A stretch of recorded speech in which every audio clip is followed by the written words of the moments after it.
natural move, especially in 19th century Europe, to think, the church is under attack from all sides, from Freemasons, anti-clerical, anti-Catholic, revolutionary forces, right? We need to band together. We need to have one obvious leader. We need to, in a sense, put the Pope on a pedestal, and everybody has to follow exactly what he's doing, so we can be one army of serried ranks, that made a certain amount of sense sociologically at the time. That's why people wanted to look over the mountains to Rome, ultra montanes. It seemed like the only way to hold the church together in that revolutionary disarray. What happened is the Pope then became everybody's parish priest. In a sense, he became everybody's bishop. He started doing the work that the local bishops were supposed to be doing. He started doing, he was basically issuing pastoral letters of the sort that bishops used to issue for their own dioceses. And that's what an encyclical letter is. Now, if a pope did that occasionally, it probably wouldn't make much of a difference. But if you have a kind of churning out, almost like a factory of documents from the Pope and from the Roman Curia, which is what we've seen for the past 150 years or so, but especially the past 100 years, and maybe even more in the past 50 years, then it can encourage a great deal of laziness among the bishops and pastors. They're just sort of like, as I said before, they're like the branch managers, the lower level management, and they can just receive their all their instructions from above. This is a very strange, and modern media. There was a great article the other day by Derek Taylor, I believe is the name of the author at Crisis Magazine, where he talks about how it's the modern media, the newspapers initially, and now, of course, and then later television, and especially now the internet, that make it possible for the Pope to, in a sense, have a 24/7 presence in everyone's life, through all these different means of communication. That's a very top-heavy model. It puts all the eggs in one basket. It requires an almost mythological and superstitious exaggeration of one office in the church, which, historically speaking, is more of an office for, it's like the Pope is where the buck stops. When nobody else can deal with the problem, the bishops have tried to deal with it. It's subsidiarity, right?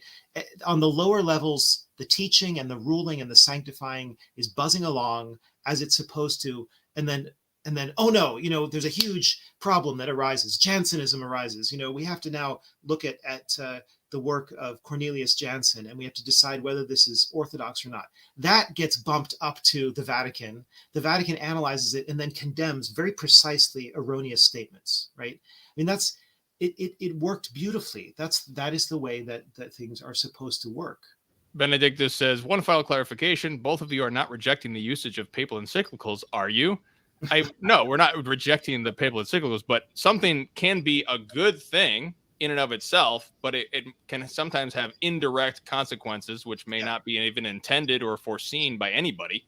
Right. So we're just... Let me give an example of that. An example of the problem is the following.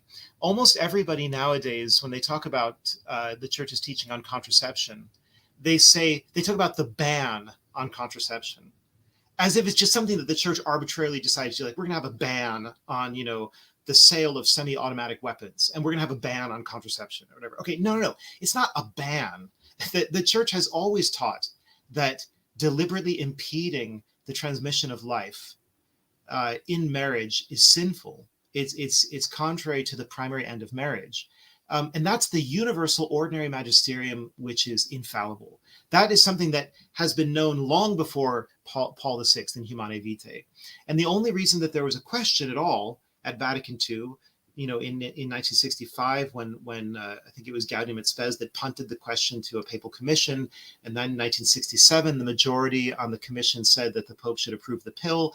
And then in 1968, to almost everybody's surprise, Paul VI said, no exceptions, right? Paul VI wasn't banning something. He was just reaffirming the perennial teaching of the church, right? Which you could see in Pius XII's address to midwives in 1951, and in Casti Connubii of 1930, and back, okay? So the problem with the encyclical is not with an encyclical per se, but that, it tends to cause people to forget the universal ordinary magisterium of the centuries, and to focus on the will and the thoughts of the reigning pope right now. And so the conservatives, they hope and pray they'll get a conservative pope because he's going to give them the encyclicals that they want, or they're looking for, or they're hoping for, which would be presumably in continuity with the past.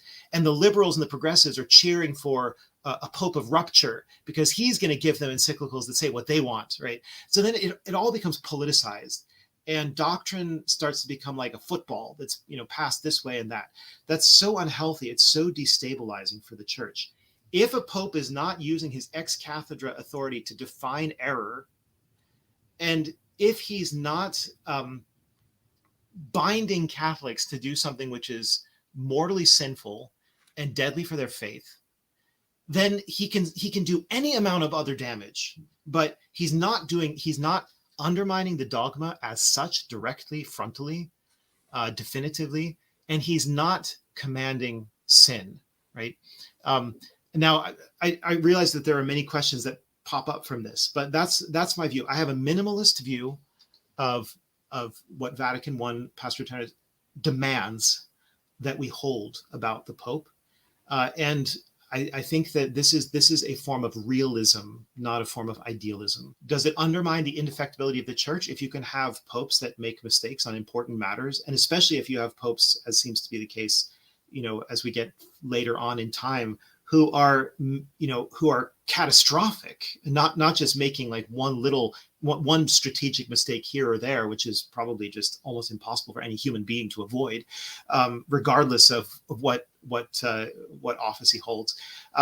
No, it doesn't undermine my confidence in the church or her indefectibility. And the reason is that it's precisely in times like this that we see the sensus fidei, the sense of faith that belongs to all the faithful, activated, right? It's alive, it's active. God never abandons his people, even if he permits a wicked shepherd, right? There's never going to be a time when a wicked shepherd arises and every single Catholic in the whole world is completely dazzled and blinded by him and falls in love with him and obeys everything he does to perdition.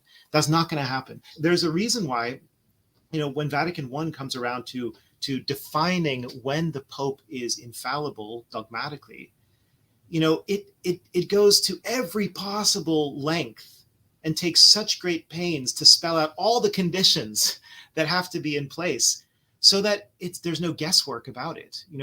When you read Pius IX's dogmatic definition of the Immaculate Conception in the bull Ineffabilis Deus, you have no doubt whatsoever what he's saying, what he's teaching, what you have to do. And he anathematizes and condemns anybody who doesn't accept it. And the same thing with the definition of the Assumption by Pius XII in 1950.